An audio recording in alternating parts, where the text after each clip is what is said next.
This is Talking Business, and in this episode, Charles Fairlie stops by. He's got this great project that we're going to talk about, 50 Unsung Business Heroes. Stay tuned. We are curating the people that talk about leadership. They talk about strategy, they talk about scorekeeping, marketing, they talk about rules, they talk about management. They're telling us about their life, they're telling us about their careers, they talk about innovation, creativity. They're here to help you. It's Talking Business. This is Best Practice TV. For the benefit of the audience, maybe you could just give us a bit of an insight into your career, your history, and the type of stuff that you've been sort of navigating over the last 25 years, and then these guys will get to know you and we'll go from there. Sure, Kobe, yeah. Thank you for the opportunity. I really appreciate it too. No worries. I started out doing a marketing degree at university. Yep. And went into advertising and media. Yep. So from magazine sales I went into Channel 9, so media and marketing sales there. Yeah, right. So the big Channel 9. Yeah, I was there when Bondi sold it back to Kerry Packer, so that was quite an interesting time to be there in the early 90s, late 80s. Yeah. And I also worked in other media around 2GB, 2CH, a thing called Win Television, which is the Channel 9 regional, and another really interesting business called Australian Traffic Network, which is all the radio ads on the back end of the traffic reports, which is a $50 million business, would you believe? Wow. Yeah. So I've always been around media and around companies and learning how they ticked and what drove their owners and the stories behind the scenes kind of thing. So that kind of led me into this situation where I'm really exposing some of those untold stories, hence the title Unsung Business Heroes. It's not John McGrath and Mark Bouris and John Simons all over again. It's those beautiful stories that no one's really heard. Yeah, guys like me that hated high school. Yeah, exactly. You had a bit of an aversion to education, but that all changed when you saw the light, as it were. That's exactly right. Yeah. That's fantastic. So what gave you the idea to do this project? A couple of things. I know people like to write their own book as a marketing tool, but that's a lot of work. You've got to write 20 or 30,000 words, and there's a lot of risk around how many do I print, how do I find a photographer, a publisher, will I end up with 1,000 books in my garage for 10 years, and all those sort of risks that people might have to take. So this is kind of an interim step to help them taste the benefits of publishing without a massive commitment like that. The other thing that influenced me was my dad was in a book.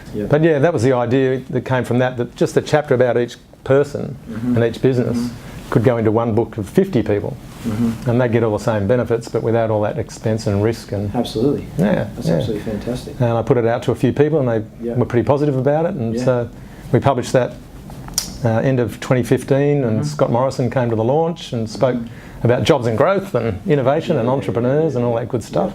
So it's a really positive assessment of people, and maybe they've had some adversity, they've had some issues, but they've turned it around, and how did they do it? So it's a little bit of mentoring, a little bit of business advice. This is what I did, this was my challenge, this is how I got around it. People talk about failure as a step on a journey rather than, wow, I failed, that was the end of the story. People talk about their mental health issues. One guy talks about he borrowed his dad's super and blew the whole lot in the business, but he managed to turn it around, and now he's turning over $100 million. Wow. So he's a real success story, and that's in office products. So nothing terribly exciting, but great business. So on that note, when you get a copy of this book, and you can reach out to us here at Best Practice, and we've got a few copies here to give away. So what was the average words for an article? It's about 2,500, 3,000 words per person. Per chapter, Yeah, right. So you're basically going to get a gold nugget out of 2,500 words instead of 300 pages, which I think is excellent. Not only that, it's complemented by some great videos. So if you jump onto the website, you can see a video on each of the people. You see my talking head there. You'll also see that on our YouTube channel as well. But it's a really great way to get that. You've got 50 potential mentors there who are going to share their stories via your YouTube channel. Been great for me personally too. I've learnt so much about business, and there's a lot of common themes and threads that have come out of it, which have been terrific. Like having a passion for your business and really doing something you love is so important, and generally just persevering with it. If you know you're onto something that's going to work, keep going. As David Dicker in there says, perseverance or stickability is what got him through. He's been in business 37 years. Now turns over $1 billion. And no one's really heard of him outside the computer industry. Dicker Data down at Cornell. He employs 300 staff, and he's a real success story. Yep. With Purpose Publishing, was there one or two or three or five people, or was there one piece of advice that you picked up and you were able to run with, and you can tie it back to a little piece of success? Yeah, I think I've gained so much. I could probably name 10, but one that really stood out was Bill Maloof, who's the licensee at LJ Hooker Double Bay, and very well known in real estate circles. Not only because he's now in his 60s and he's been around for a long time, but he's been very successful. And Eastern Suburbs, of course, he's earning big commissions, as you can imagine. And his video was the first one we shot, the first interview we did. And I always remember he said, you've got to know to identify your strengths and your weaknesses, and delegate your weaknesses, and focus on your strengths. And I think that's been really important, because you can't do everything. That's right. At the end of the day, you do have to get some help, whether it's a VA in the Philippines or it's employing more staff, whatever it is. You cannot do everything, because you'll just burst. You know, I'll add a little bit of value to that statement, which is delegate and elevate. Absolutely, but as you say, it does elevate when you delegate, because people take on more responsibility, they're growing in terms of their career, and it's a benefit for your business too, so it's very important. So out of 70, plus it's a numbers game, right? So you've had another 100 that you haven't nailed. Absolutely. Out of all of those people, does anyone else stand out? There's so many, Kobe. I don't know where to start, to be honest. I could pluck anyone off the cover of that book, and Ian Brighthope, who's on the cover with you there. He was a nutrition focused doctor, but became a professor of nutrition, and really wants to change the world on how we look at diet and things. He's got a big picture. What advice would you give to your 20-year-old self? I was at university.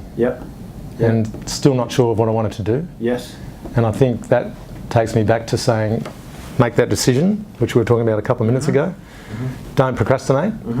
If you think this is what you want to do and where you want to be in life, jump in and go for it. Don't say, oh, well, maybe I find an excuse, you know, maybe I'm not suited to that.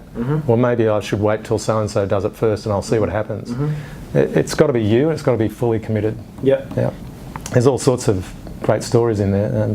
There's a guy that left Lebanon to go to study in Paris. So education was very important for him, because his business is engineering, so it's a technical skill, and he needs to know all that stuff. My opinion is that learning to study and learning to learn is most important. Totally. So for those of you that are really struggling, as 20-year-old self over here was with education, I don't know what I want to do, what you're doing is you're learning how to learn. And I left school and I learnt how to learn. I didn't know what I wanted to do, and I'm not doing what I learnt. But what I did do was learn how to learn, and learn how to learn quickly. So absorb the information quickly, and you know, everyone jokes in this office about my coffee cup that says Google it. Just Google it. And so I pick up ongoing on a daily basis more and more information. I'm probably Googling something critical around how to run this business probably every hour. Wow. Fantastic. You know, and that's so we're constantly chasing that information, and then I'm filtering it. So you're learning how to learn, and learning how to learn is about filtering information. So for those of you out there that are struggling with that, Charles and I are no different here with that concept. As 20-year-old selves, don't worry about what the future holds, because when you see when there's something that you're passionate about, something that you do that. Don't overthink it. Just go to the thing that you drift to, and I drift to posting shit jokes on Facebook. Well, like Michael Jones in the book, he's a chartered accountant, didn't really love accounting until he discovered the area of insolvency. There you go. And then he was away. He loved turning businesses around, helping people solve their problems. Excellent. So then the next question is, what advice would you give to your 30-year-old self? What were you doing when you were 30? I think I was at Channel 9 in those days. I think I got led around a bit with my career. Rather than making the decision to go somewhere, I let things happen to me. And I think that was not the best way to go, because I was a bit rudderless, so to speak. So have a direction and have some impetus. Was that the industry at the time, though, do you think? A little bit, yeah. And it was also me just finding where I was comfortable and where my skills really lay, because I didn't feel comfortable in some of those first roles that I had. Can you remember a time when you're sort of in your early 30s that you really loved what you're doing? Like there was a day, if you close your eyes and think back, I really like what I'm doing right now? One of my first jobs was in a trade magazine. And that was mainly media sales, but I also got to do a lot of layouts and drawing and setting out headings. And in the old days where it was a bromide you stuck on a piece of paper, not a computer graphic. And I really enjoyed that, which kind of comes back to this in a way, doesn't it? Totally. Sort of full circle. Here we are. 30 years later. Exactly right. That's exactly right. Yeah. So for those of you that you're taking your advice, I can definitely think about my 30-year-old self. I like getting out and about, and when I was 30, I was definitely on the road every day, looking at businesses, analysing businesses, helping people in, at the time it was occupational health and safety or environmental management or their quality system, which is where we are, and I do enjoy it. I spent all day yesterday on the road. Jack and I flew to Melbourne, massive day in Melbourne, and then flew back, huge day. Fantastic. If I unpack that piece of advice is, to your 20-year-old self, you're learning how to learn. And then you can filter and absorb really quickly, and you were just saying you were a little bit rudderless. Learning how to be critical, so you're critically learning, so you don't just believe everything on the internet or on AM radio or talkback radio. Critically review the information, picking up the information that you can use, and then once you've got that skill, because that's a very important skill, same as important as being able to eat and sleep and breathe, and then you can start to say, okay, we'll do, obviously passionate about something to get out of bed for in the morning and something to look forward to. Sure. And so if you're not quite sure, then plan a holiday. So you're looking forward to the holiday, or plan family time, or plan something, or the gym, or a nice meal, or a date, or whatever that might be, so that you've got that thing to look forward to. Then you're not rudderless. Sure. In one part of your life. So the first thing I'm going to say before you guys all switch off, if you know somebody who has an amazing story, if you know somebody who, and have a read of this, wants to tell their story, if you know someone who wants to write a book about themselves, these are all mini biographies. Is that right? Yep. So if you know somebody who wants to do this, thinking about this, but doesn't want to throw themselves into it all at once, get them to reach out to Charles. Yeah, it's a networking concept as well, Kobe, because everyone in the book gets 200 books like you did. That's right. And they give them out to their business contacts as gifts, which will last forever, rather than a bottle of red wine, which lasts for 5 minutes. Or a bunch of flowers, or a food hamper. So the idea is you give out this beautiful premium gift, but every one of the 50 people is giving out 200, so that's 10,000 books being given out to business contacts. Exactly right. Good demographic if you're looking to build your business. Absolutely. So there's a business building exercise, and there's also this telling of a story. So it's there's a whole bunch of amazing benefits from it. But let's talk about your business, which is Purpose Publishing. Sure. And let's talk about your challenges. And let's, whether I've got some advice, so I'll give you a bit of advice around a challenge, and then we'll get our audience to comment. So you guys have to comment. Charles is going to ask for some advice. I want you guys to comment below the video. Find him on LinkedIn. So we'll post his LinkedIn handle in the comments below this video. We'll post my LinkedIn handle below the comments in the video. So please, he's going to ask for some advice. Please comment. Send him a LinkedIn connection, so you connected with him on LinkedIn, and then send him a message on LinkedIn with your advice to Charles. What's your question? Well, I guess it goes back to belief in what I'm doing, which I certainly have, but my challenge now is to take it to the next level. Yes. I've proven the system works, and I've got all the contacts and the outsourcing in place. I know how to print it and publish it and photograph it and video. All that's there. The whole process is there. But it's just now taken to the next level in terms of recruiting people to go into the book. And it's only me doing it at the moment. So should I put on a salesperson? How do I structure that? How do I remunerate those people? Those sort of questions are the things that I'm sort of trying to grapple with at the moment. So if people have some advice around that, I'd be really appreciative. Fantastic. Perfect. Okay, so as a business owner, I'll give you my piece of advice. I need you guys to send, so that's his question. We're looking about how do we take Purpose Publishing and this project to the next level? That's the question. So what do you guys think? My advice is a couple of things, and this is to everybody out there. What problem are you solving? So you're bringing a solution to a problem. I think, and I don't mean to dwell on this, but I think the first thing that you've presented to me today is a clearer picture of somebody who's interested in telling their story or having their story told, or someone you know who needs their story to be told. So Fred Thomas told your father's story. And there are people out in this industry who crave that romantic knowledge about those individuals that have really contributed to an industry. And so, I can think of people, my dad would be, one of the legends of paddling and kayaking and that sort of stuff. And at the moment, he's unpublished, for example. So it also comes back to how we buy and how we research people now with Google, That's exactly as you right. mentioned. Exactly right. It's easy to jump online and even before I reach out to you on the phone or through your website, I can find a lot of stuff out about That's you. exactly right. And if you appear in this, looks like you've been selected to be interviewed. Yeah.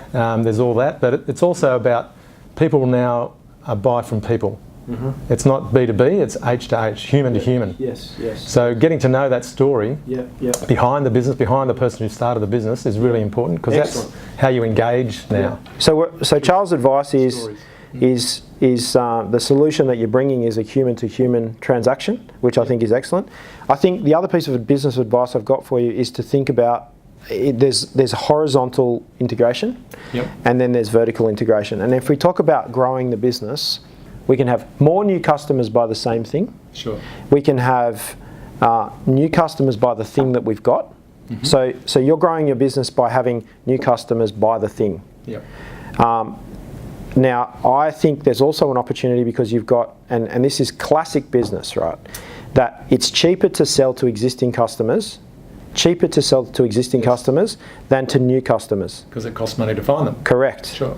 So my question to you is, with regards to the existing customers that you've got, what's the vertical integration project? Yeah. Yes. It's very interesting because I'm now getting approached by people, third parties, for example, banks. I got approached by a bank. They wanted a CEO to speak at their internal forum for their CEOs. Mm-hmm. So I'm getting a lot of people interested in events and how I can introduce people from the book and from my network to speak at these events. And so I'm focusing on that area as well as a part of another side of the business. Yeah, so I mean, I hadn't even thought about that. There's talent management side of the business. Not that I'm geared up for that, making money out of it at least, but it's a good adjunct to my building of my network. Yeah, look, I think there's definitely an opportunity for you to just prepare chapters. Sure. And so, you're offering blogs and podcasts and so that as well. Exactly right. So if you look at everything that you do for one person and you do a chapter for them, but you don't put it in the book. Yeah. And so they do everything else. It's printed, it's in a booklet. Yep. It's the videos, it's the blogs, it's the podcasts, it's all that sort of stuff. Yep. I think the other piece that is simpler. At the moment, you've got 50 chapters on 50 people. Yep. Can you do 10 chapters on one person?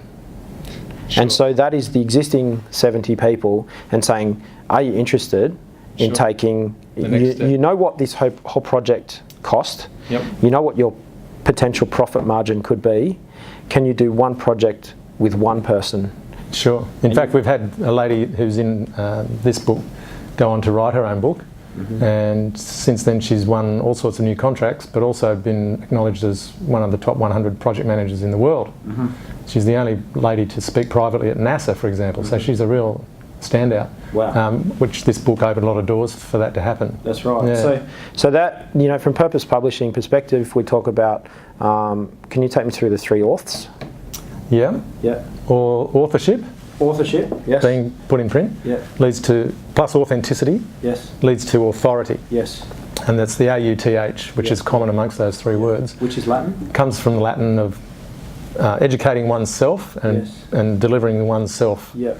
Yeah, so it's all about that. A product development component, but can we take the project that we just did and make it bigger for a customer? So you've got an opportunity, without bright and shiny things, you'd have to analyse this to say, but you've got 70 people that you already know to say, are you guys thinking, and even if you just did a survey, a bit of market research across them, send out one of your surveys to all of us and say who's interested in it. I mean, I know that we've got a book that's half started that we need to finish, and it's only going to be me and my motivation to get me to actually put it on my to-do list and it's not a priority, which is why it hasn't been done. Sure. Yes, it's a priority. If you said, is it a priority? I say, yes, it is. Why hasn't it been done? Well, things that get done are a priority. Sure. And so that whole thing about procrastination. Am I procrastinating? Haven't got the resources, don't want to overload my team, but in terms of outsourcing, what we've done is we've just launched a magazine and that'll be coming out to our audience. And so that's sort of that's a baby step to it, but that's lots of articles, different topics, things like that, different concepts. So I think there's in terms of you scaling up, that what's the pathway? So you've got a customer, what's their pathway through Purpose Publishing? Yes. And then you've got a new customer. So you're going to take this and you're going to horizontally integrate it, keep going. Yep. But what are you going to do? Volume 3, that's exactly right. Yep. Vertically. And then secondly, other industries. Now, I can tell you that there are a number of legends. So this is an interesting book, by the way, if you can find this on Amazon or find this online, which is The Boating Legends of Sydney Harbour. Sydney Harbour, as any international ports, have got incredible history and incredible individuals that affected countries and those sorts of things. And so there's this segue as well. Sure. So there's the other industries. Yeah. So, and I've been approached by other people to just write us a one-off book. They haven't been involved with this before, so they've seen what the power of publishing can do. That's exactly right. One guy is an expert on innovation, so he lectures and goes into workplaces for his business, but he wants to write a book about innovators, and he's researched 1,500 inventors or innovators, and we're looking at publishing a series of 2 or 3 books based on that. So Charles has got a great Facebook page, he's got a great YouTube channel, there's some incredible people that have all got videos on his YouTube channel, so check that out. Check out our YouTube channel, and there's 2 places. Click subscribe to Purpose Publishing's Unsung Business Heroes YouTube channel, click subscribe to the Best Practice TV YouTube channel. He does stuff on Instagram, we do stuff on Instagram, so jump over onto Instagram, have a look at what goes on there. We've got great stuff happening on Best Practice TV, and the team here at Best Practice are doing great stuff. Jack's behind the scenes with the camera, lots of things happening on Facebook, Instagram, LinkedIn, Twitter. It's all over to you. We will see you next time on Best Practice TV. Bye for now. Thanks mate. Thanks, Gabby.